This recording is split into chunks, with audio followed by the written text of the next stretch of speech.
UFC Vegas 111. These are the full card predictions and the betting breakdown. Looking forward to talking about each of the matchups on this card. So make sure you guys smash the like button. If you're new to the channel, subscribe. Turn the post notifications on and make sure you share the video too.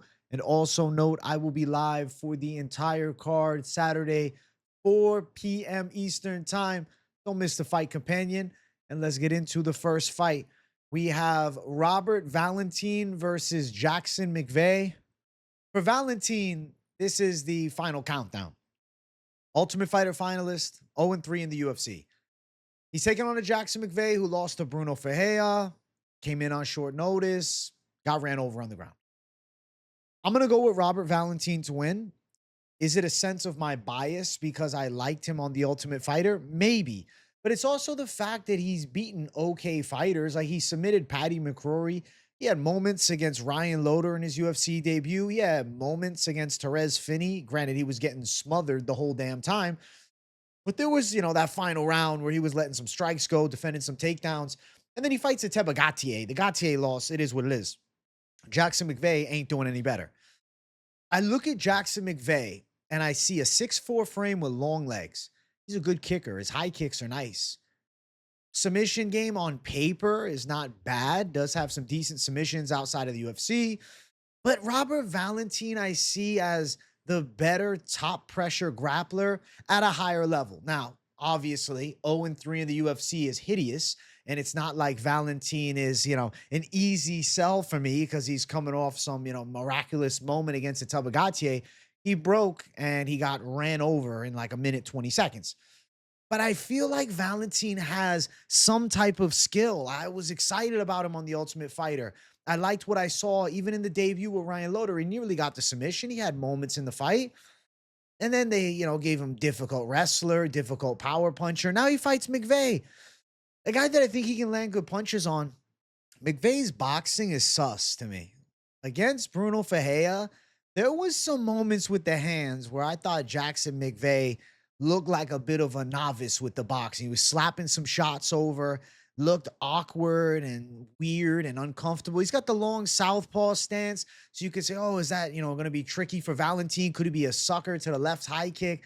I think Valentin's going to close the gap. I think it's going to be a sloppy back and forth fight. I think Valentin is going to have better boxing. Now, when I say better boxing, don't expect Ilia Topuria combos or anything like that. But, ripping some heavy punches could be better boxing in a fight like this. Watch for his elbows and range. If they end up on the ground, I think Valentin could end up getting a dominant position on McVey. I think he's going to be a bit stronger physically, a bit better from top, and I think more likely to pull off a choke. I feel like Valentin is live to submit McVey in a bit of a wild fight here. A lot more pro experience. 10-6 record is not pretty. Obviously, 6-1, though, is inexperience and the unknown. But if you include the 2 fights on Ultimate Fighter, Valentin 12-6, I like Valentin's chances to get things right here. I think he's going to go out and look a little better. This is the first fight in the UFC where I feel like obviously the Ryan Loder debut, there was kind of an advantage with the jiu-jitsu, but he fought a good wrestler. It's the first fight, though, where it's like I can spot an advantage, his top game, his punching game, his elbow game. McVey's the better distance kicker, but I don't see him just putting Valentin to sleep with a high kick from the outside with that left leg. I'm going to go Valentin to pull this one off. I think he chokes McVey out. I think he'll take his back at some point, takes him down at some point, and find some success on the mat. Now, he's a -170 favorite, so, bit of a line on him, but not crazy. Less than 2-1 odds. McVey plus 145. Can I really tell you that either one of these guys are reliable? Absolutely not. I think this fight ends in finish. Under 1.5 is -160. I think that's live. Under 2.5, obviously better. I think this fight ends inside of the distance, and I think most likely it's Valentin winning by submission against McVey. Now, outside of the UFC, McVey's got submissions over, 7-13, 3-2, 1-1, knockout over a 4-1 fighter. He's not taken out anyone that is even Paddy McCrory level from The Ultimate Fighter, and Valentin was able to win against him. So I think Valentin can get things right. I felt like he had staying power on Tough. In the octagon, he hasn't proven it yet. He's back in his comfort zone at the Apex. I think he'll thrive against Jackson McVey. I'm going with Valentin for the win. Let's keep moving up. Next fight on the card, We got Miles Johns versus Daniel Marcos. Miles Johns was supposed to fight last week. Obviously, fight cancellation, pull out, replacement opponent Marcos takes it the week later. As of right now, they're saying it's at 135. Are they eventually going to move it up to a catch weight of 140? Remains to be seen. Regardless, I am picking the side of Daniel Marcos to win against Miles Johns. I like Marcos' kickboxing and takedown defense in this spot. I think Marcos is a lot technically sharper. Teep kicks to the body, long jab from the outside. I feel like he can find rhythm from distance, chop at the legs of Johns, and then avoid those big blitzes. Miles Johns likes to close the gap with looping shots, and he has power in his hands, but it's not like Johns is dropping people left and right. He loads up and he throws big punches, but it's not like there's a ton of evidence to say that, he's a knockout hitter. He isn't. He's got pop, though. It's just, it comes from such a wide angle and like the distance it needs to travel from out here to the target, hard to land a flush shot, especially against a guy in Daniel Marcos who has good reflexes, a guy in Daniel Marcos who I think is capable defensively. Marcos can wrestle a bit too. Miles Johns comes from the base of wrestling, and he definitely could mix in some takedown attempts, but I'm hard-pressed to say that he's out-wrestling Daniel Marcos here either. I think that Daniel Marcos could hit a takedown on Miles Johns. Now, Johns coming off 2 losses in a row. It was up in weight against Felipe Lima, who ultimately is a bantamweight, and he lost dominantly by a decision. And then John Matsumoto in a competitive back-and-forth war nearly 3 months ago. On the opposite side, Daniel Marcos' last fight, Montel Jackson, lost the decision, but fairly competitive in moments. Montel Jackson's next fight, he goes out to a split decision with Davison Figueiredo in a close fight. I'm not trying to necessarily use MMA math, but Marcos was on the cusp of that top 15 level and was looking like somebody that could break into the top 15. I think he passes a Miles Johns that's a good, top 30 hitter. Obviously, Tapology says 43, but Miles Johns, he guards that top 25, I feel. And I think Daniel Marcos is well-rounded enough to be able to out-kickbox him. I could see him landing some good body teeps. I could see some knees on the inside, some distant punches. I feel like he can avoid the big blitzes of Johns, maybe even get a clinch and land some body knees. If they're tied up on the inside, I don't think that Marcos is getting bullied by Miles Johns in close. I have a hard time seeing Miles Johns drag Marcos to the ground and keep him there. Could he hit a takedown or two? Maybe, even though I think Marcos with his footwork is hard to track down, and I can see him stopping the Johns wrestling and then just outstriking him. I'm going to say that Daniel Marcos can get back on track here. I think he's taking this fight for a reason. He's looking at it and it's like, okay, they're offering me Miles Johns. This is a guy that I'm a lot more talented than. This is a guy that I'm more skilled than at striking. Probably punch power slightly favors Miles Johns. Marcos, I don't want to say he's more of a point hitter, but, it's been decisions as of late. But he beat John Castaneda. John Castaneda is a similar style to Johns. John Castaneda beat Miles Johns. Pressure guy, some boxing, some wrestling. And he's able to pass that test. Yanez, competitive fight, gets a close decision. Kind of controversial one against Davey. The Orichi Long fight, at the end of the day, no contest, but Marcos was winning. Daniel Marcos is a 17-1 pro. I think he's beating my guy Miles Johns here. I like Miles Johns. I've picked him a lot in the past, but you got to know when to fade Miles Johns. And the last 2, I've stayed away. And I think, unfortunately for Miles Johns, he's going to be down 3 straight fights after Saturday. They're giving him the second fight of the night against a perennial, right at the top 15 level guy. Like, for Miles Johns, looking at the 2 most recent fights, and now Daniel Marcos, this is actually a step up in competition. I don't think that goes well. I think Daniel Marcos takes a unanimous decision home. As far as the betting lines for the fight, Daniel Marcos sitting around -170 as the favorite, and I think it's a deserved tag, and I think he wins the decision. +145 for Johns. I like the chance of these guys working 3 rounds, close moments, but Marcos more accurate. -300 for that over 2.5 rounds. I agree with the over 2.5 being at about -300. And I'm going to predict Daniel Marcos takes home a decision. So Marcos to win, decision. I don't know what the prop is looking like. That jumped out to me. I said, Daniel Marcos by decision? Makes a lot of sense here in a fight against a Miles Johns who's durable. Miles Johns who, has decent cardio. Offensively is aggressive, but There's some flaws. He's in shape, though. He's not going to go down easy. I don't think you're going to see Marcos buzzsaw through him. If Marcos knocks him out, it's a big deal. I don't see that happening. I think Marcos' competitive decision outpoints him. He could win a 30-27, but 29-28 should be able to win 2 out of the 3 rounds at the least, and potentially all 3. Next fight on the card, the ladies going after it. It's Tisha Pennington versus Denise Gomes. You look at the age, you look at the records, and you're like, Denise Gomes is the prospect here. But I think Tisha Pennington is going to win a competitive decision. You look at Tisha, every single time it's close. Mackenzie Dern fight. Okay, it's 3.5 years ago. I know. I thought she should have won the decision. Split decision with Tabitha Ricci a year and 5 months ago. A year ago, Carla Esparza. Some folks felt controversial, but all Esparza was doing was trying to lay and pray. She gets the win there. Last fight beats Luana Pinheiro 5 months ago. Tisha Pennington, over the past year and a half, has 3 fights. I like her fighting every 6 months. We have an active Tisha Pennington. Yes, she's 36, but she's in prime shape. On the opposite side, Denise Gomes, you look at it, it's like, okay, Elise Reed W. Elise Reed is mediocre at best. And yeah, I think Denise Gomes knocking her out makes sense. Karolina Kowalkiewicz, unanimous decision. It makes sense she wins that fight. Eduardo Mora, split decision. It was close. It was a great moment for her. She should be very proud of getting a win against Eduardo Mora. But that doesn't tell me she's going to go through a Tisha Pennington loss to veteran Angela Hill 2 years ago. Now she has another one of these annoying, crafty veterans from the early Ultimate Fighter season that crowned the first ever women's strawweight champ. Tisha Pennington was there. Tisha Pennington coming off, 2 fights ago, the win over the winner of that show and the first ever women's strawweight champ in Carla Esparza.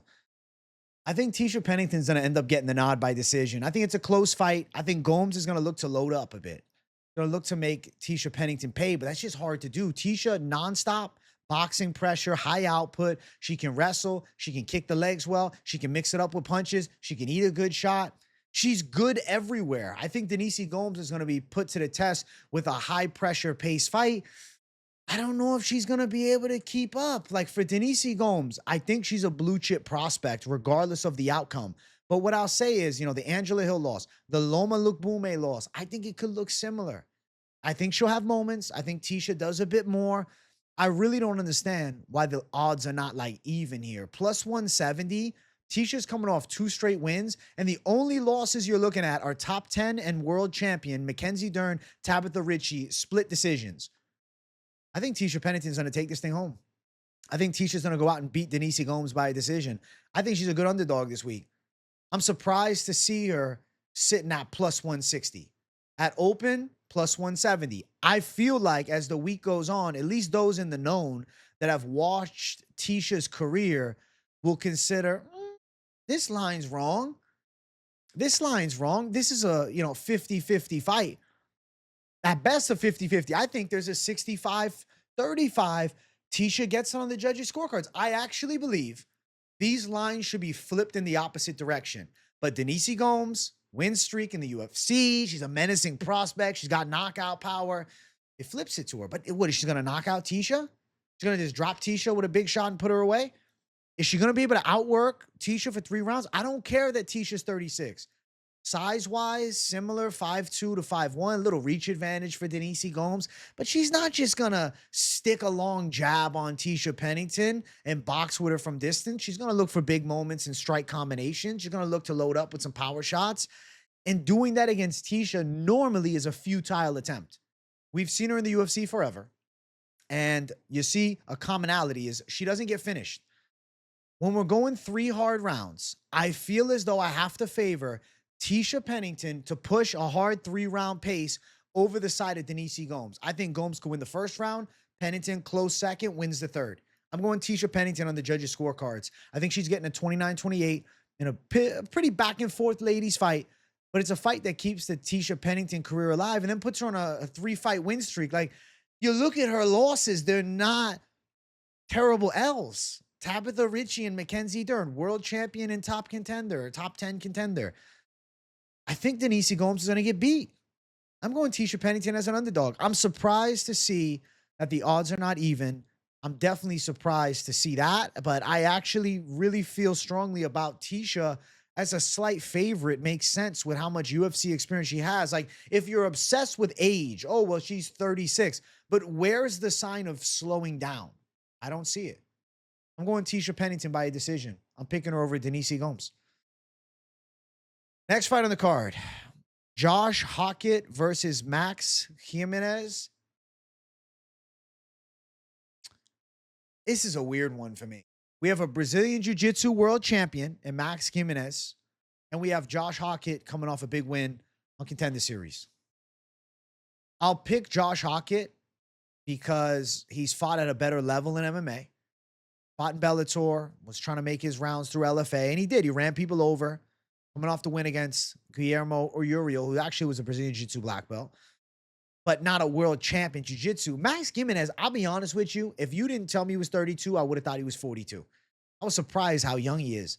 High-level BJJ, honestly, like, I looked at some Jiu-Jitsu footage of him, and I'm like, this is a guy that has a good top game. This is a guy with good clinch strength, good trips. He's got good ground and pound in MMA, it seems. It seems like. But who the hell has he fought?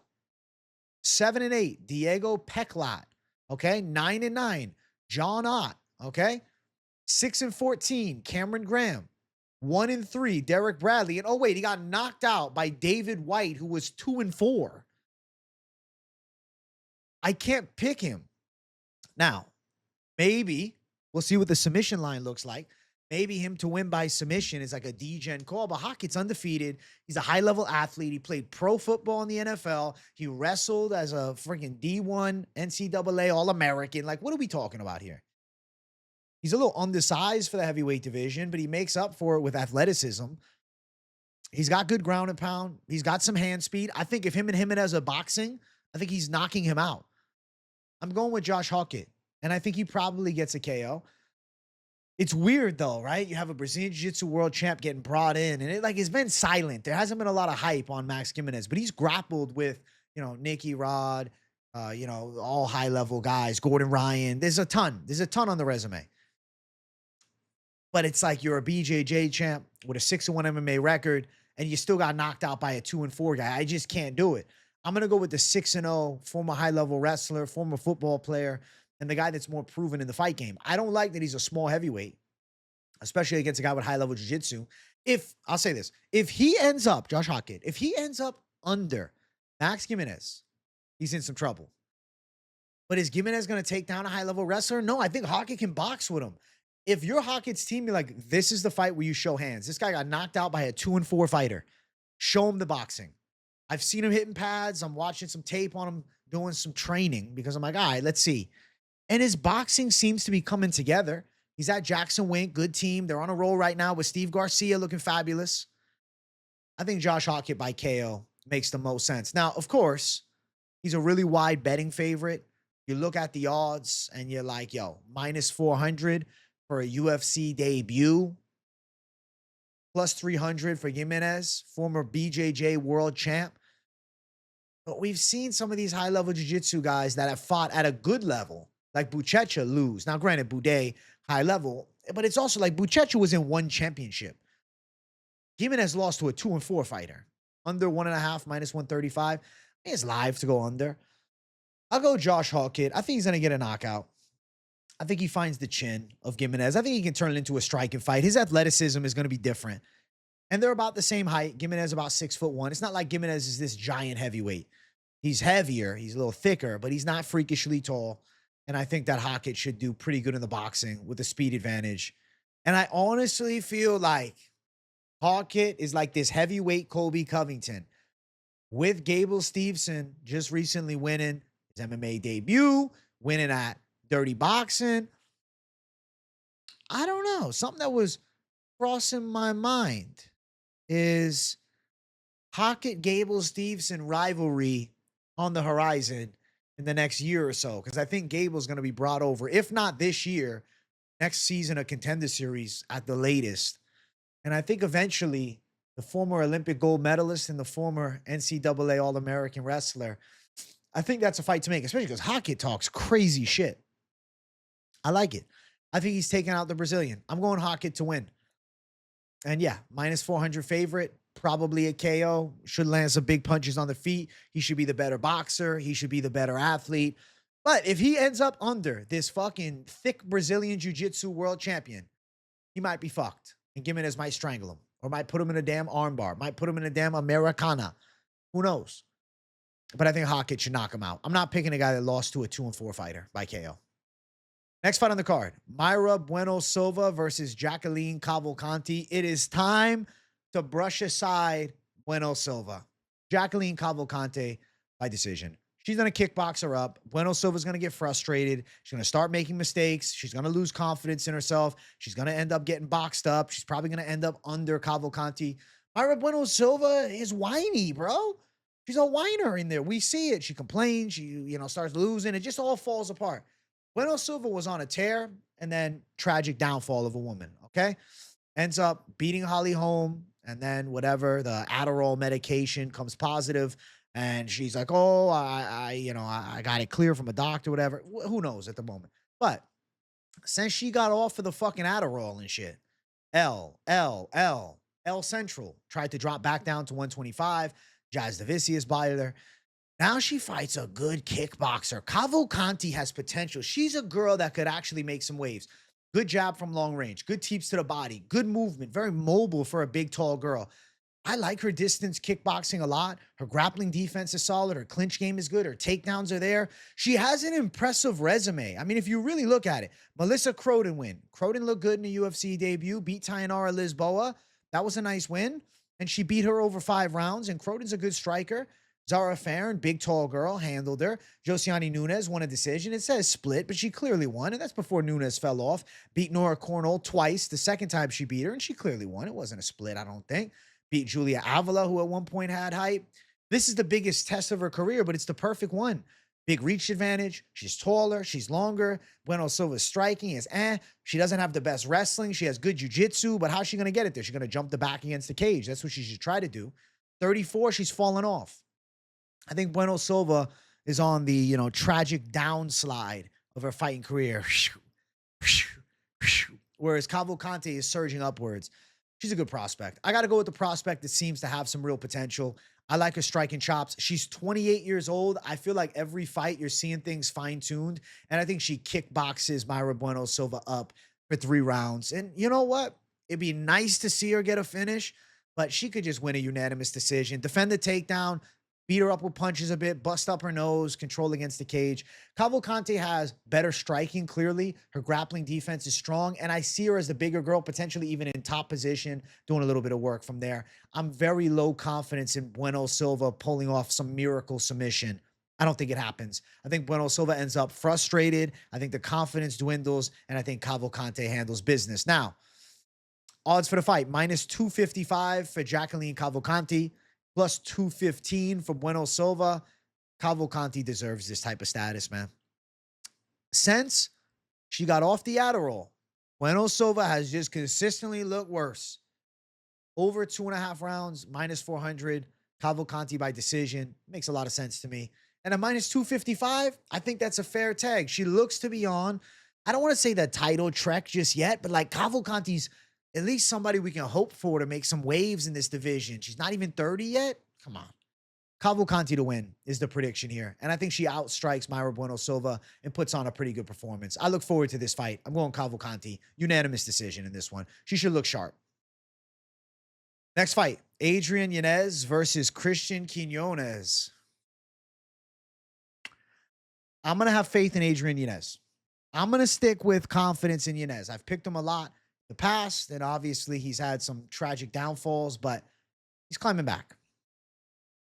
Adrian Yanez at one point was such a hyped up prospect.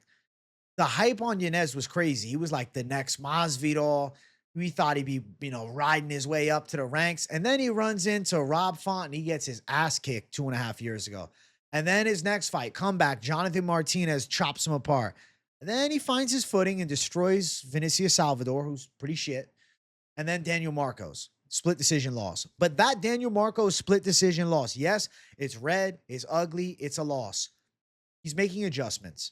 Adrian Yanez has gotten better since these losses here, and he's still consistently improving his skill set. He's a dangerous striker, and he's a guy that I got to pick in this fight. He's got a big punch power advantage. I think he should be able to touch up Quiñonez with some power shots.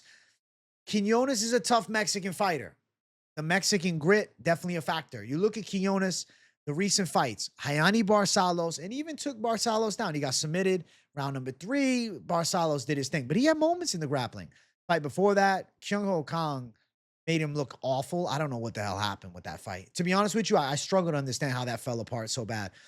And the Khalid Taha knockout, which to be fair, was kind of an early stoppage. But regardless, Quiñonez hasn't been consistent. 1 year and 8 months ago, 2 years, 4 months ago, 3 years ago. So once a year, he's been fighting.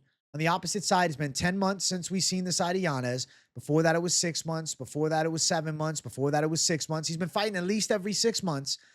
I think that Yanez can handle. It's like Quiñonez is going to try and grapple, though. He should try and grapple. Sitting there and slugging with Adrian Yanez is a bad idea. I think he gets knocked out trying to strike with him.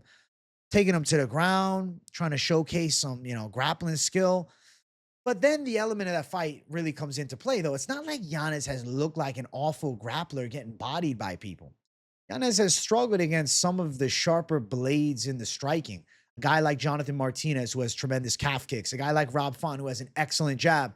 Or in a close fight with Daniel Marcos, who's similar to a Jonathan Martinez, has good body teeps, has a good long jab, good cardio, and it's close. So, I feel like Yanez is proving to me improvements. Yes, the results are not great. He's 1-3 in his last 4 fights, and that looks ugly on paper.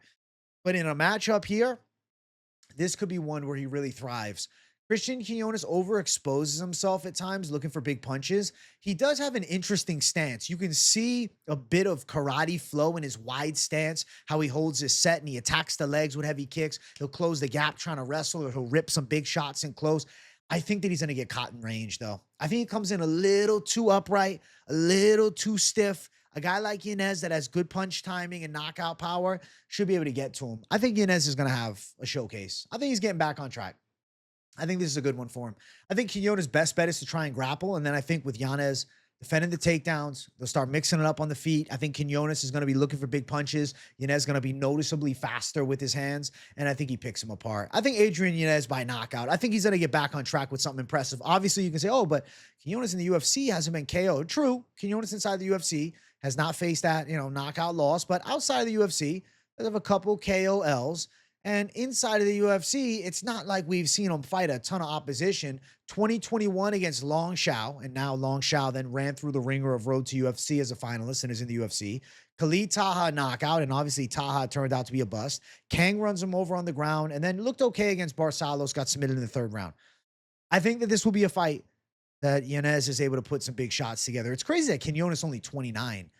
He's an Entrom Gym Savage. Maybe that Mexican chin holds up well, and it's 3 hard rounds of work. But even if 3 hard rounds of work, I still predict that Adrian Yanez over the course of 3 rounds can bust Quiñonez up, can hurt him with punches, can force him to cower a bit, force him to panic wrestle, and then Yanez can have dominant moments, potentially backs him up against the cage and rips combos. And if Yanez ended up on top, I could see big ground and pound.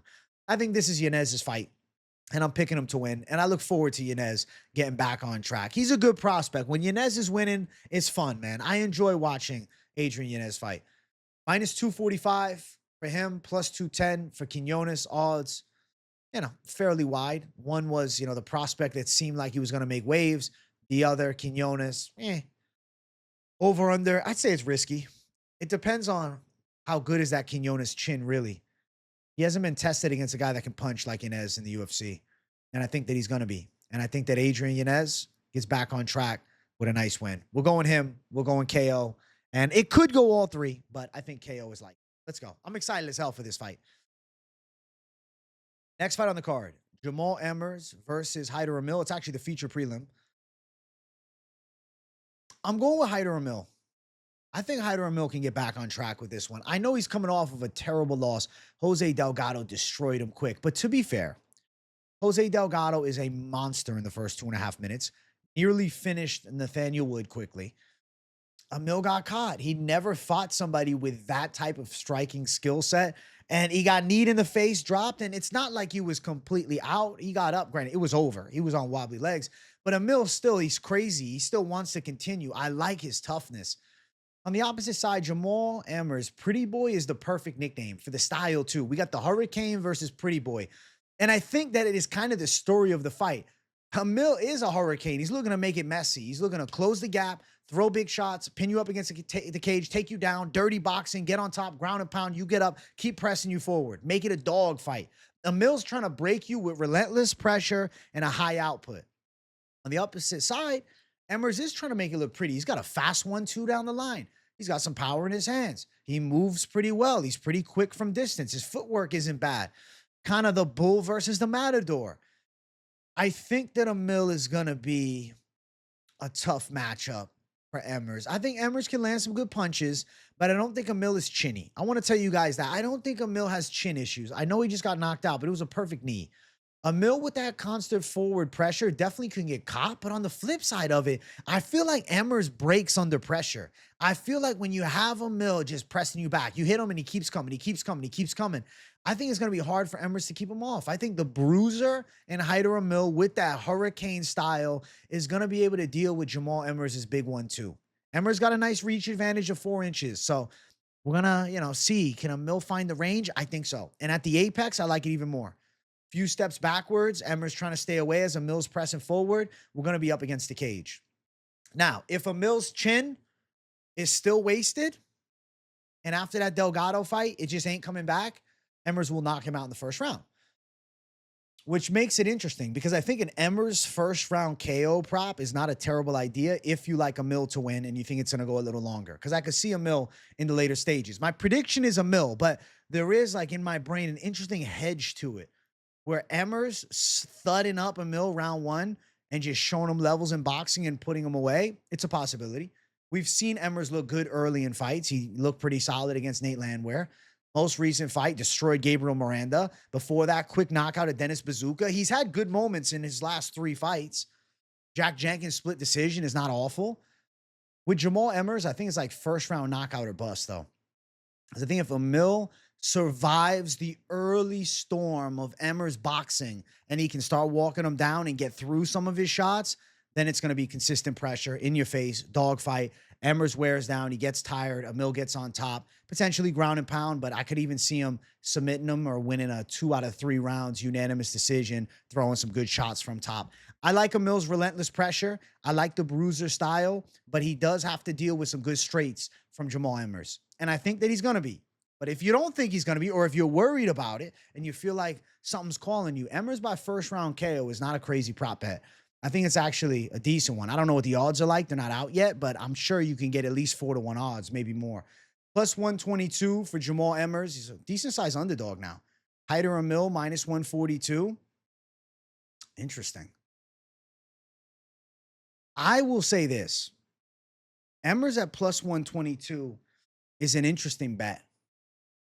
It's an interesting bet because I'm thinking of his career. I mean, Gabriel Miranda, he destroys, right? Nate Landwehr, he has moments and ultimately gets broken. Dennis Bazooka, knockout. Jack Jenkins, split. Destroys Oscar Ball for 3 rounds. Hyder Amil, it's been Ji-Yoon Lee, who's trash. Fernie Garcia, who's a bantamweight. William Gomes, split decision, where he kept the pressure on, but Gomes has no power. And then Delgado by KO. It feels a lot more like a coin flip fight, and it's interesting to see how it's going towards the side of Amil, and everybody's picking Amil. I don't like that everybody's picking Amil. That's weird to me. Amil opened at plus 160, and everybody attacked him, and he's minus 142. Like, I see Amil with the pathway to success. It's just Jamall Emmers in the first 3 minutes, his hands are lethal. And if Amil's chin is not recovered from that fight against Delgado, I really think that Jamall Emmers' first round knockout is live. I'm still going to pick Amil because I think, if I play it out in my mind, it's probably, maybe a 20% chance that he gets clipped early and put away. But what happens when he gets clipped? Emmers catches him and Amil recovers. And Emmers goes for it and then he gets tired. And then Amil hits him with a big shot and ends up on top. Amil's tougher than him, but it's not about toughness when a big shot lands. It's about, you going to take it? Because Jamall Emmers got sharp 1-2s down the line. And if he can land those sharp 1-2s, Amil might be looking up at the lights 2 fights in a row. And he is a 35-year-old prospect, which isn't great. And we got the 30th pro fight for Jamall Emmers on the other side. I'm almost selling myself the side of Emmers. Wow. When I break it down out loud, there's a pathway for Jamall Emmers to box him up. He did it against Dennis Bazooka, who's pretty tough. Hurt Nate Landwehr, but then he got fucking dropped. I hate that he got dropped by Landwehr. I mean, you know, I don't hate it, but it's more like it's the red flag on him. Amil survives the storm and then puts him down. When Jamall Emmers is on, though, fuck was that noise? When Jamall Emmers is on, he's a dangerous test. I sit here and meditate, chat. I sit here and meditate. I'm going to stick with the side of Amil, but I don't know, man. It's one of those fights. I feel like, I don't know. I feel torn between the two. But I think if Amil can survive the boxing in the first round, I think his pressure breaks Emmers. It just comes down to is the chin okay? I'm really overthinking that Delgado knockout loss affecting his chin. We've seen guys put out and then they go out easier the next time. As of right now, if Amil's still got a bit of a chin, I think he walks through some of Emmers' shots in the first and then weathers the storm, starts wearing on him second and third, potentially even TKOs him as well. I'm going to stick with Hyder Amil, but that first round knockout take, I think, still stands in this matchup right here. Let's keep running up the card. Let's jump to our main card opener. If you guys haven't yet, make sure you smash the like button. If you're new to the channel, subscribe. We got Marco Tulio versus Christian Leroy Duncan. I'm going to go with Marco Tulio to go out and win. I think Leroy Duncan is pretty slick, and he's coming off of the nice win over Eric Anders. But I will say, he put away an aging Eric Anders after eye gouging him and kicking him in the balls. So, not to say that it stains the win, but there was 2 blatant fouls early in the fight, and then he got a knockout shortly thereafter against a guy in Anders who's well past his best days. Beat Palayev, who's a good striker, but used a lot of cage pressure and control. I think that Tulio's striking is pretty legit.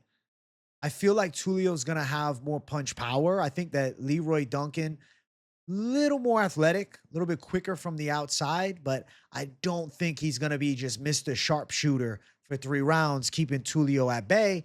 And Tulio's confident to walk forward. I think that he's going to look for some long straights of his own to close that distance. I think he can back up Leroy Duncan and catch him with punches in boxing range. There's some interesting moments, though, for Tulio. I feel like at times he overshoots a little bit, leaves himself susceptible to counters, especially that lead left hook. And we saw Tresean Gore catch Tulio with a big shot after taking, you know, a tremendous beating and looking like Apollo Creed. But still, there's an element to it. And I do think Tulio's a little nastier on the ground, a little nastier and close, a little bit dirtier on the inside with the striking, a little dirty boxing skill, maybe some knees to the body. Got that good spin back body kick. His kicking game is pretty sharp too. Leroy Duncan from distance is pretty elusive and creative with his striking, but it does slow down after round 1. He's going to have crazy elusiveness early and might be hard for Tulio to track down for the first 5 minutes. But as this fight continues, if Leroy Duncan's not busting through him in round 1, I think Tulio's going to find some big shots. I think Tulio's going to put some pressure on Leroy Duncan. I think Tulio could hurt Leroy Duncan. I think Tulio could end up on top of Leroy Duncan if they grapple. He's a shoot their box Diego Lima fighter. I wouldn't be shocked to see him want to showcase a bit more than the stand-up. I like the chances of Tulio neutralizing the Leroy Duncan threat, even if it has to be cage pressure and control, backing him up, landing shots in close, and winning maybe a bit more of a boring decision as opposed to a Tulio violent knockout. I think he's got the tools to do it. Little bit undersized at 6 foot to Leroy Duncan is 6'2", with the reach advantage for Leroy Duncan of 4.5 inches. But I think Tulio can get through Leroy Duncan's distance strikes. And I like him in the punch range more. And I think he could end up rocking Leroy Duncan. I think Leroy Duncan's a real talent, super athletic, lightning speed, but I feel like Tulio might be the kryptonite to that. I think he walks through some of Leroy Duncan's shots. I'm hard pressed to say that Leroy Duncan is putting the lights out of Tulio. The guys Leroy Duncan has defeated or flawed, like Eric Anders past his prime and got fouled early, right? The guys he's knocked out, Claudio Ribeiro is awful. Dennis Tululin is awful.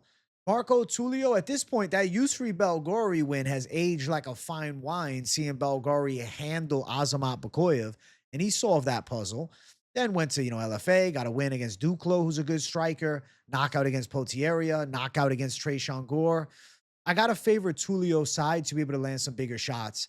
And I think Tulio's pretty skilled that he can make Leroy Duncan uncomfortable. I think he can back him up. And I think getting Leroy Duncan stuck on that back foot a bit, forcing him into a dirtier fight, mixing it up with the boxing range and not just getting caught on the long shots from the outside. And, you know, if he gets stuck behind Leroy Duncan's long jab and then a big straight that follows, yeah, he could find himself in trouble. But I think Tulio gets through it. I think Tulio's a pretty good prospect. Shoot that box, Diego Lima's got a middleweight to keep an eye on. His girl, Norma Dumont, got that close decision win last week. I think Tulio can put in work to a hard-fought win against Leroy Duncan. I won't be surprised if it's a decision. Look at Tulio's resume. It's normally knockout, but he's got 3 decisions. And this is, I'd say on paper, the biggest fight of his career. This is the best guy he's fought in the UFC. Leroy Duncan, who at one point was an undefeated prospect coming into the UFC, took losses to Armin Petrosian and Gregory Rodriguez. Petrosian at the time had hype. Now he's fallen off. And then obviously Gregory Rodriguez is still, you know, a perennial top 15 guy, or at least damn close to it. But I think Tulio passes it. I think Tulio passes the Leroy Duncan test. And I think he could potentially show some wrinkles in the grappling too. I don't think it's a bad idea to try to mix in takedowns against Leroy Duncan, because I can see Tulio working him from top position. Even if it's a little bit embracing the grind style, which is not a pleasure for us fans to watch. But as far as to go out and win the fight, if I'm Tulio's team, I'm like, hey, bring some striking thunder, but mix in takedowns. Also, Shoot the Box is on fire. They've been looking good lately. From Charles Oliveira to Willie Cat to most recently Norma Dumont last week. Like, I think the Shoot the Box team is pretty on point. And I think that Marco Tulio should be able to handle business. I got Marco Tulio getting the hand raised. I think he beats Christian Leroy Duncan, but I think decision makes sense here. I think he's tested a bit. I think Leroy Duncan has a couple moments. Tulio, a 2-1 favorite.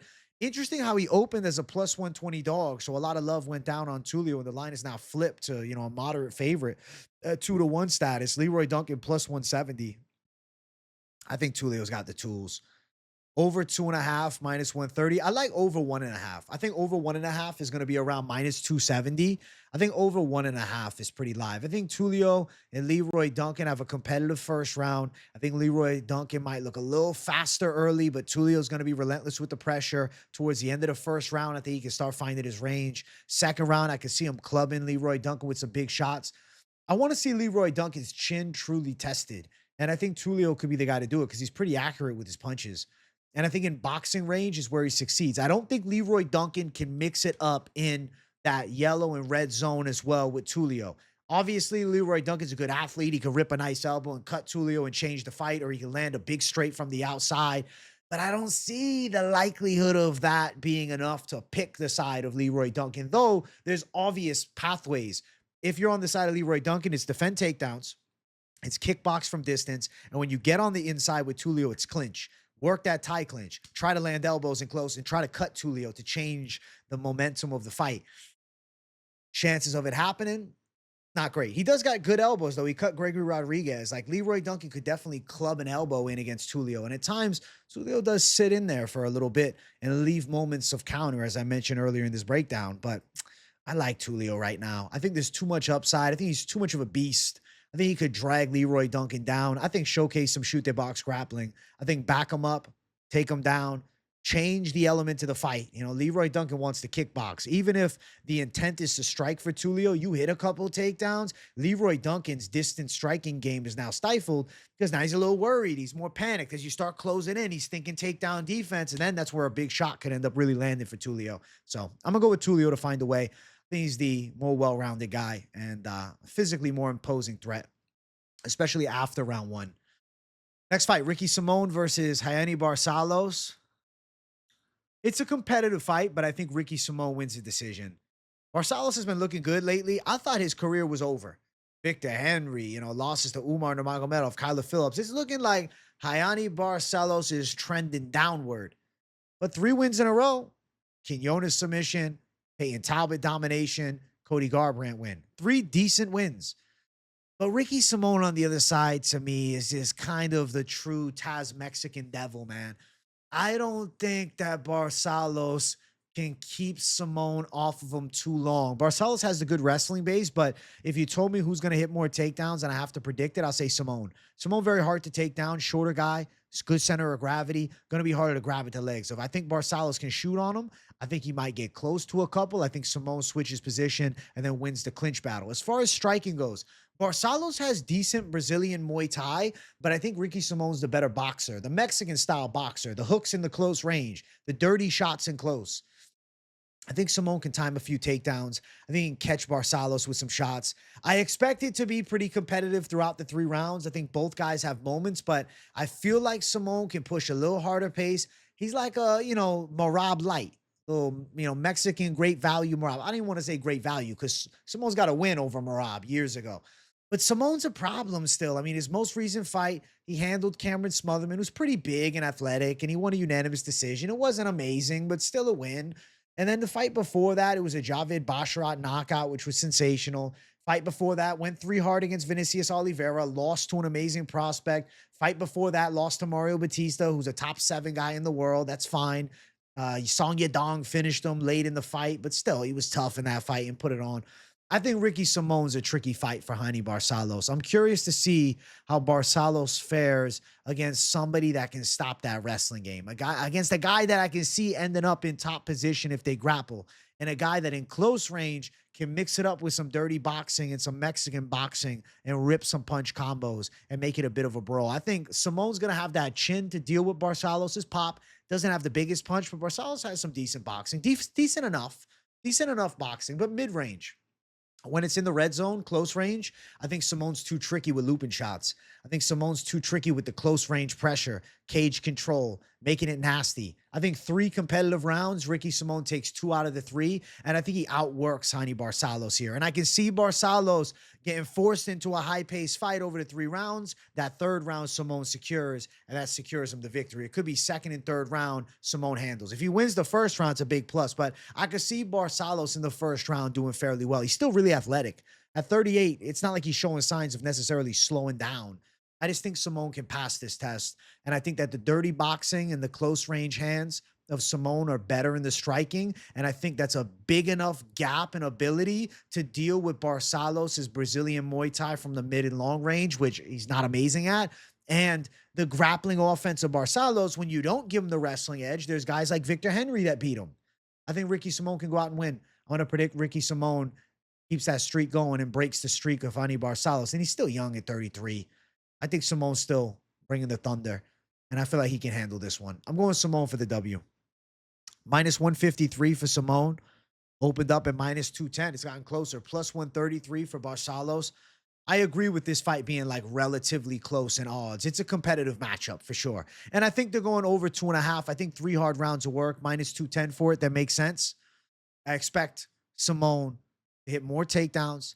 I expect him to outstrike Barcelos by a tad, but really, I think it's close, but Simón outworks Barcelos and wins the battle of real estate. I see Simón as the guy etching forward, and then Barcelos forced into a retreat or moving laterally, trying to create a little space to get some offense going. And I think Simón's just going to be too much for him. So Ricky Simón to handle is going to be my prediction in this one. And let's keep running. Next fight. We got Ismael Bonfim versus Chris Padilla. Taco Padilla is a former Savage Doglock winner this year, and I got love for him. I'm going Chris Padilla. I think he wins. It's interesting. An underdog again.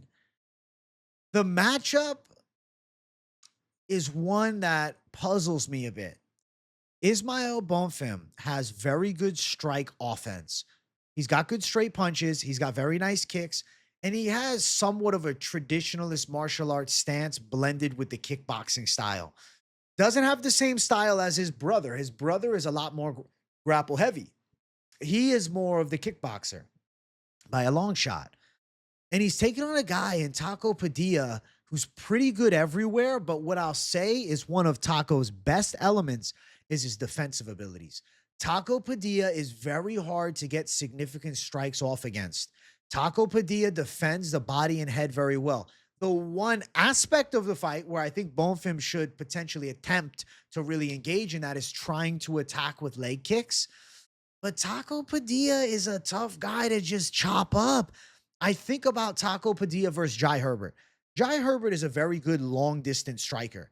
Jai Herbert has a big reach advantage over Taco Padilla. I mean, not a crazy one, but a bit of a reach advantage over Taco.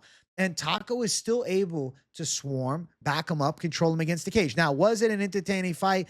Not necessarily. Taco Padilla in that one wasn't the spectacle of spectacles, but he still was able to outwork him. And with Bonfim here, I think he's got to like rip the legs apart from round one throughout and then really slow the movement down to Padilla. But the element of the fight that I wonder is the wrestling. Taco Padilla is going to be the better offensive wrestler. And I think Taco Padilla's awkwardness could be a positive element in this fight. He's also going to have a reach advantage, and Taco Padilla's got some underrated boxing. He's on a 3-fight UFC winning streak. The momentum's definitely in his favor. He lost in the first round to Rongju. Jai Herbert had moments against him. But he's one of those guys, man, where it's like, I know he's going to give me nonstop pressure. I feel like Taco had a rough fight against Jai Herbert, but I actually think he's better than he showed in that fight. And he still was able to get his hand raised. Bonfim coming off the loss in the last one to Salikhov, where he was looking okay. He got head kicked. He couldn't see. They stopped it in the corner. Fight before that, Vince Pichel. You know what's crazy, though? I had Salikhov as the Savage Dog Lock that week, and we hit with that. And now we got a former Savage Dog Lock versus Bonfim again. Fight before that, Vince Pichel win. A decision against a durable guy in Pichel. But I was underwhelmed by the fight. An aging Pichel. Yeah, still a tough customer. But I wasn't blown away by his performance there. The fight before that, Benoit Saint-Denis destroyed him. And then the fight before that, the Terrence McKinney knockout, which was what skyrocketed that damn Bonfim stock through the roof. I just don't know with Bonfim. I feel like he's overrated, and he's a favorite again. And Taco Padilla is 3-0 in the UFC, and he's got a shitload of MMA experience too. Both these guys have a lot of fights. Padilla was running it up on the regional scene for years. I think Padilla can win a competitive decision. I do have to say, if I match up skills, wrestling Padilla, striking Bonfim, jiu-jitsu Padilla, knockout power Bonfim, kicking skill Bonfim, strike defense Padilla. And sometimes the defense could be the best element. Obviously, you could say, oh, the best defense is a good offense. A high-level UFC fight like this, I think Padilla's defensive abilities could be the ultimate difference maker, where he's able to then avoid some of Bonfim's big moments and find some counters. That elbow that he landed on Rongju was spectacular. His close-range elbow game is nice. And I think he could end up getting in close range with Bonfim, back him up against the cage, make it a dirty fight. He was able to control Herbert against the cage for percentages of that fight, enough so to get the decision. Now, of course, scoring as of late has been more damage-based. But what I'll say is this. We're at the apex. Small cage. Not a lot of room to work. Padilla, few steps forward, gets Bonfim up against that cage, starts working the dirty boxing. If I'm on the Padilla team side, I'm like, yo, get in range with him. Get in range with Bonfim and get in the clinch. I think Padilla can win this fight in the clinch. I think he can win the fight without landing takedowns, threatening with takedowns, but without landing takedowns. He doesn't need the takedown to win. He can win defending some of Bonfim's bigger, emphatic strikes and then getting in close in the dirty boxing range and landing some elbows, landing some shots, wearing on Bonfim with some body knees and then slowing him down and then slowly but surely taking over the fight. And then maybe the takedown opens itself up second, third round. I'm going to go with Taco Padilla to get the hand raised. I think he can pull this one off. I'm going with him. Plus 180. I don't get it, though. I don't get it. I don't get why he's a dog like this again. If I was to line this fight up, I could see Bonfim slight favorite because of that emphatic Terrence McKinney win. Okay, so minus 130 for him. But minus 210, that's steep for Bonfim. I think Padilla can break him. I think he can outwork him. He's undefeated in the UFC. He's on a nice win streak. He hasn't lost in a long time. Padilla has not lost since when? He has not lost since 2022. Okay? And yeah, it's a 20-12 guy. All right, whatever. But he's won 6 straight fights since that point, and 3 of which are UFC fights. Bonfim has been trading wins and losses in the UFC. Obviously, you could say, oh, well, he's due for a win. Yes. But Padilla's a hard guy to just be due for a win against. I'm going to say Padilla at the apex gets the hand raised over Bonfim. And I think one Bonfim brother goes down on this card, and I think it's Ismael. I'm going Padilla. I'm going with the guy Taco to get the hand raised, and I think he's a very live underdog. And I'll pick him to win a decision. I think it's a competitive fight. I think Bonfim striking early looks good, but I think eventually Padilla starts taking over. So we're going with the Padilla A side in this one right here. Let's keep running. Next fight is our featured bout of the night. Muslim Salikhov versus Uros Medic. Ooh.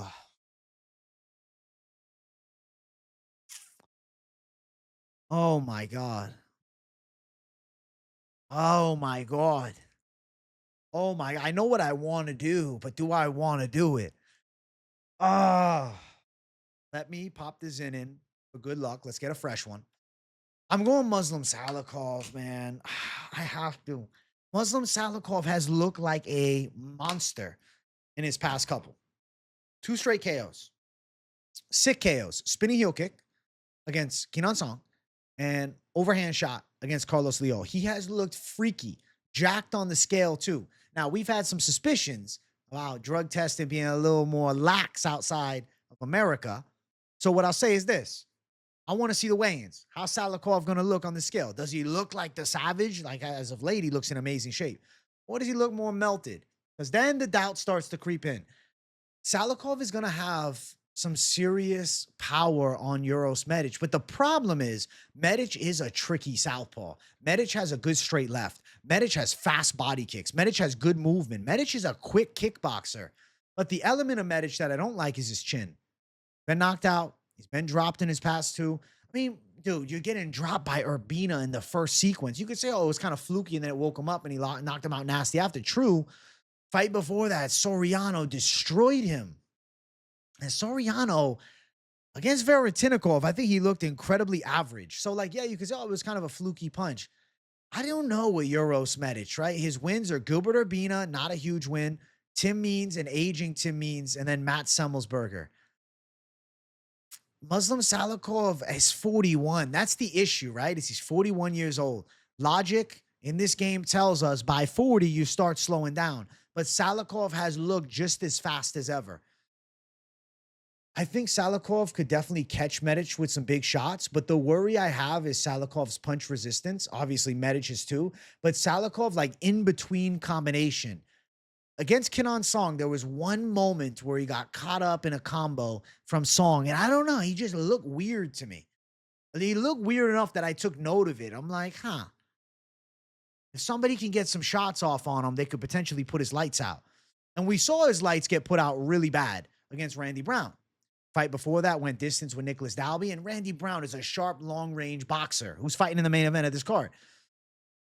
Uros Medic is just an interesting one because I don't know how good he really is. Like, he has amazing moments, and his accuracy looks sharp in some, and he could flatline Muslim Salikhov. But Salikhov on the other side is still a nasty striker. I'm like almost talking myself into Medic. There's some picks on this card that feel like this one specifically, I want to see the goddamn weigh-ins. How does Salikhov look when they go face-to-face? Is he looking 41 and all of it? Or does he look how he looked in his past 2, knocking out Carlos Leal 3 months ago and chinning Kenan Song with a spin kick? The Ponzinibbio split decision wasn't great. Randy Brown knockout was bad. Nicholas Dalby lost. He got outworked. Medic is a lot younger. But age is not everything in this game, man. I could see Medic caught by Salikhov with shots. It's actually a really interesting fight because Salikhov has some big dynamic strikes that he throws, and I feel like Salikhov is sharper from distance with his kicks, but not in traditional kicks. I think with traditional kicks, like body kicks, Medic all day. But when you add in the spin element, Salikhov is better. In close range, I think Salikhov is better with overhand punches. I think in mid-range, Medic has a fast straight left that could definitely get to Salikhov's chin. I might be walking myself into the other side, though. Because when you think about Medic's boxing, like it's fine-tuned Serbian boxing from range, and his kicks are good, and his movement is good. If he's not caught by Salikhov, I've asked myself this question, leading up to the the video, I've asked myself this question about this fight. I'm like, so what happens past the first round? If we get past the first round, I would predict that Salikhov slows down and Medic could definitely start to either make it close or potentially steal the second and third and win a decision. If we go all 3 rounds, I feel an element. I feel a little whisper in the ear that Medic would be the one to get the hand raised on the judges' scorecards going into the later stage. And if it ends early, I'd say, okay, does Salikhov catch him with something big? Or does Medic show that Salikhov is 41 and he needs to be faded at this point? It's one of those tricky fights. Looking at the odds here, the odds have Salikhov as a plus 155 dog. At open, he was plus 170. And then minus 180 for Uros Medic. Over 1.5 is plus 120. Wow. Wow. Uros Medic. I'm seeing the speed of Medic. I have seen these guys' UFC careers play out. And I have had moments where I thought Uros Medic was really good. And then I've had moments where I said, what the fuck? I mean, when he went out and beat Omar Morales, Matt Semmelsberger, impressive. The Urabai loss, it is what it is. It's a bad matchup. Knocked out Tim Means easy. Then he loses to Soriano, a guy that in technicality elements of the fight, he's better than. Gilbert Urbina drops him, then he knocks him out in a minute. Muslim Salikhov on the other side, I mean, bro, has been doing this literally forever. Somehow beats Carlos Leal, who looks like a terrifying monster, but Leal did find some shots on him with straights early. And then obviously 42 seconds in, it wasn't that long, caught over the top. Quiñonez Song, first round knockout. A Ponzinibbio split decision is ugly to me, though. What I'll say is this. Carlos Leal, big juice head monster, got flatlined by him. Quiñonez Song, older guy, he flatlines. Santiago Ponzinibbio, aging guy, goes to a split. Athletic guy, Brown flattens him. Dog tough, Dalby decisions him. Leach knocks him out, and the Leach, bit of an athlete, explosive, closes the gap quick, and that's before, he hit the 40-year mark.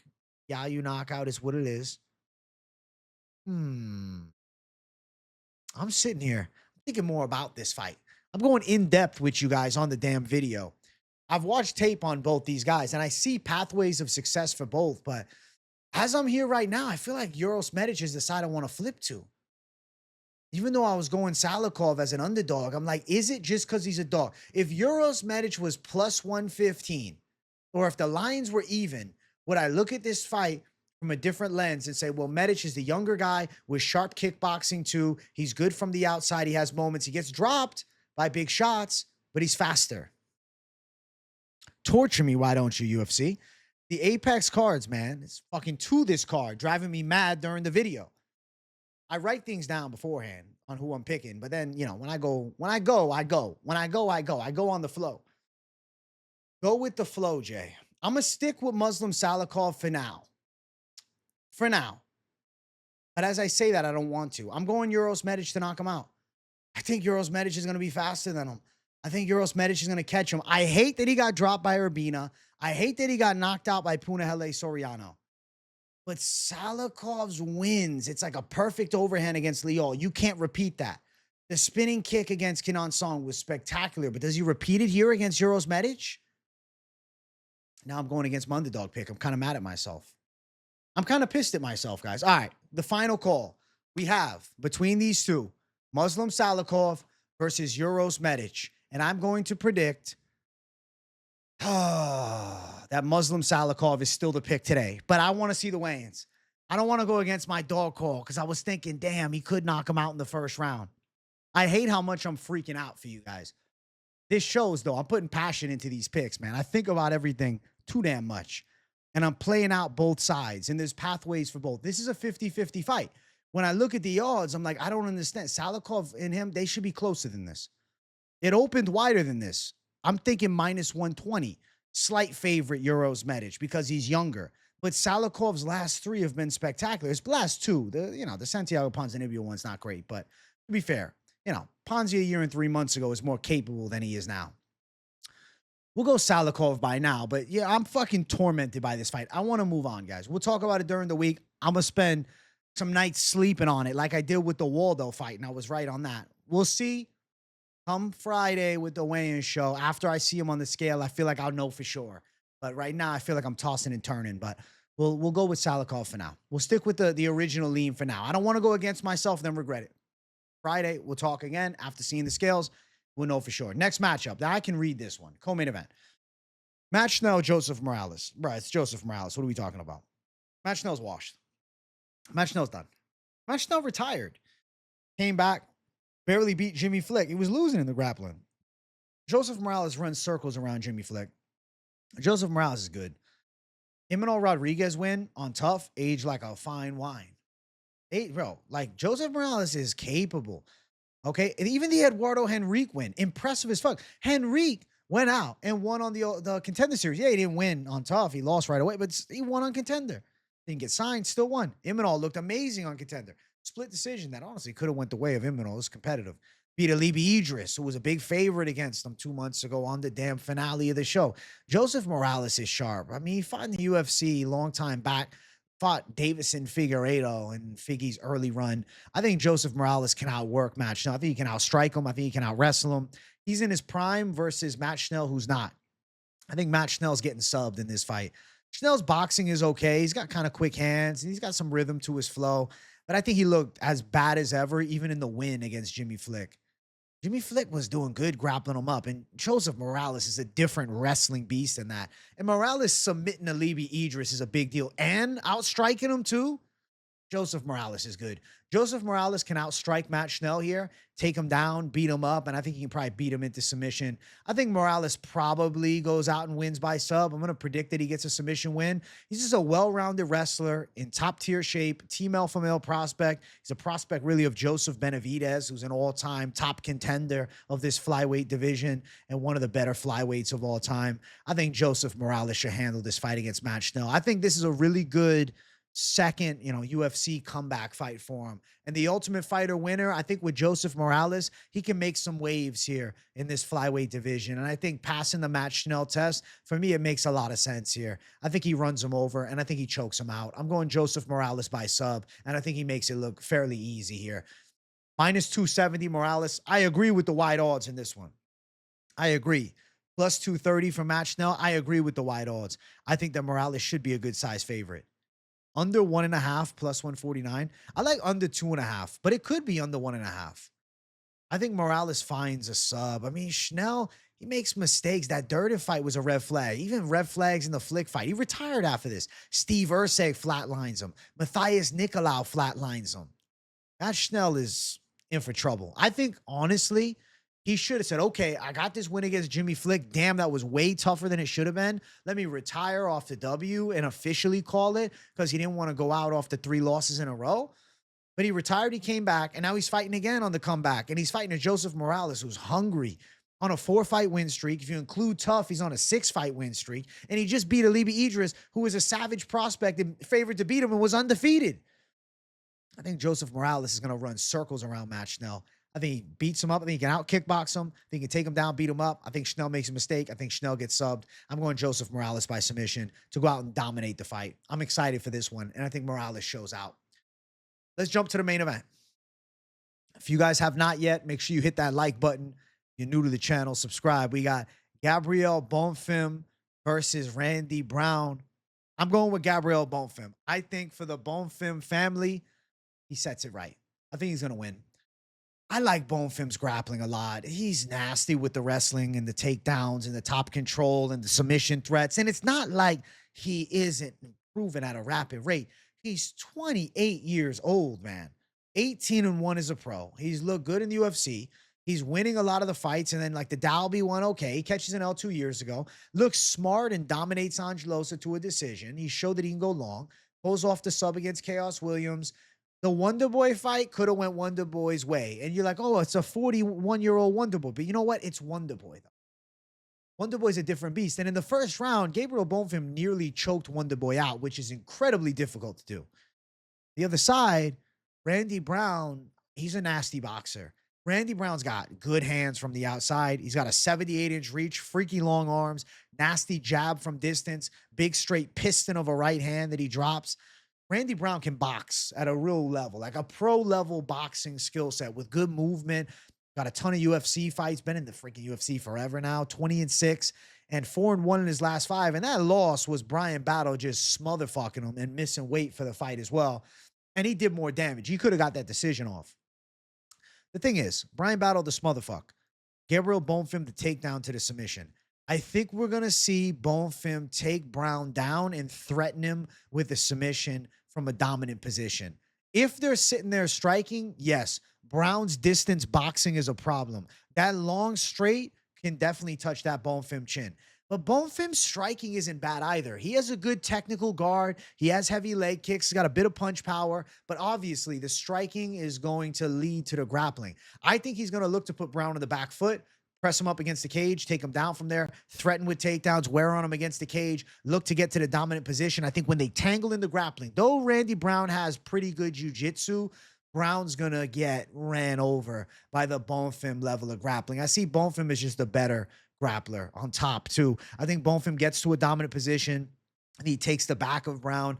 And I think he's choking Randy Brown out. He's got 25 minutes to do it. I don't really feel like he's going to need the full 25. I can see this fight going past round one. Brown working some long range shots, but going to be a bit hesitant after Bonfim shoots on him and Brown feels that Bonfim grappling strength. I think then Brown's stand-up game gets stifled a bit. And if he survives the first round of grappling and Bonfim on top, working a little bit of ground and pound, beating him up and kind of just feeling him out from top and trying to wait for a mistake, round number two comes around and that Brown's striking skills are a little bit more diminished because now he's like, oh shit, I got to worry about this takedown from Bonfim. Bonfim's backing me up. And then Brown's got to put Bonfim on the back foot.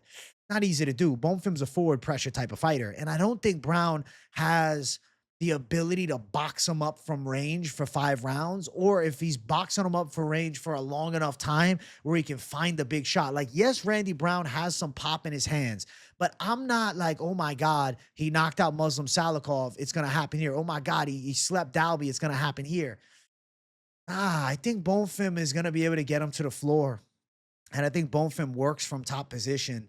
And I think Bonfim waits for a Brown mistake, wears on him a bit. Second round, it's live. First round, it's live too. But I think Bonfim takes his back. And I think Bonfim is going to submit Randy Brown. I'm going Gabriel Bonfim by submission. He's the better grappler. He's the better wrestler. Yes, Brown's the better boxer. He's the better long-range striker. He's the better striker, period. But the striking threat of Bonfim is there because of such a serious takedown threat. And I think Brown is going to get ran over when they tie up on the ground. I think you're going to see Bonfim put on an impressive display. And in his first main event, people are going to forget about how close that Wonder Boy fight was. They're going to be like, oh shit, Gabriel Bonfim's a problem, as he buzzsaws through Randy Brown and pulls off a submission in the main event. Minus 190 is a favorite. I agree with the odds, and I think he is going to get a submission. Plus 165 for Brown is the dog. And then looking towards the over-unders, under 2.5 rounds, plus 100, I think it's pretty live. I think this fight should end within the first 3 rounds. It'd be interesting, though, to see if it went longer. Like, I could see Bonfim embracing the grind. I could see Bonfim showing the cardio improvements. He showed it here against Angelosa. I think Bonfim's coming together nicely at 28. 7 years younger, 18-1 prospect. I think Bonfim's going to pull out. And it's crazy, though. I think he pulls out the win, and I'm looking at 67% so far of Tapology picking Brown. I don't see that. I think he's too popular of a people's dog for me. And it's not just because the people are going that side that I'm going against them. It's just I think Bonfim has such a clear advantage when this fight hits the ground, and I think it's going to. I think Brown could touch him with some straight shots, but I don't think Bonfim has a glass chin. I think Bonfim's going to force that takedown and find his way on top.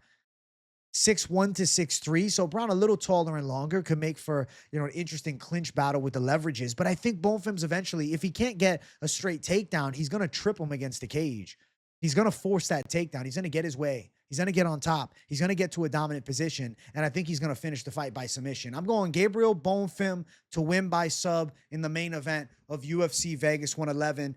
He's been a star-studded prospect since the Contender Series, and there's been one hiccup, the Dalby fight, but he still had good moments early, but Dalby's a savage. That was 2 years ago now. Won 3 straight, shown improvements in the 3, coming off the Wonder Boy close fight and win, but it's an all-time karate GOAT in Wonder Boy, and he's still nearly subbed him in round 1. I don't think Brown's able to emulate that Wonder Boy success and then pull it off here. I don't think he can stop the onslaught from Bonfim. The grappling threat is too immense for me to pick against. I'm going Bonfim by submission. He beats the boxer, Randy Brown. The boxer that has some jiu-jitsu, but I still don't think Randy Brown's pulling out in this one. Nah, I don't think he pulls it off. I think Bonfim's going to do the thing. I think he takes the back. I think he strangles him. Rear naked strangle will be the Mystic Mac call. I'm going Bonfim by sub to close out UFC Vegas 111. And It's an interesting Apex card. There's definitely some fun matchups on it. I know it's easy to trash the Apex cards, but the past two, last week was very good card. Weird, weird fight on the mix of the lineup. You guys know. And weird co-main event too. But overall, fun card and a sick main event finish for Steve Garcia. Now this week, we got another one where I think for the Apex, we got some cool fights. And I'm looking forward to seeing it all unfold. So keep it locked in with me. Hit subscribe if you haven't yet.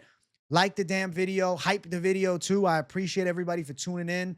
Keep it locked in all week. I got content every single day. Let me know in the comments what you thought of the picks. Are you guys feeling twisted and torn between Salikhov and Medic, or is it just me? I want to hear in the comments, which side are you on for that fight? Because I think that's a true wild back and forth toss-up, and I'm curious to see what the masses are thinking. And definitely let me know some of your other confident picks and calls you like. And do you agree with the main event call? Are you going Gabriel Bonfim? You think he lives up to the legacy that seems to be on the way? Or you think Randy Brown is rude and drops him with a straight or something like that? I want to hear from you guys. Nothing to say in the comments. W in the chat to boost the algorithm for your boy. Thank you guys for keeping it locked in. Share the video if you really enjoyed it. And I'll see you guys all week. All right? I love you all. Talk to you soon. Good night. Peace out.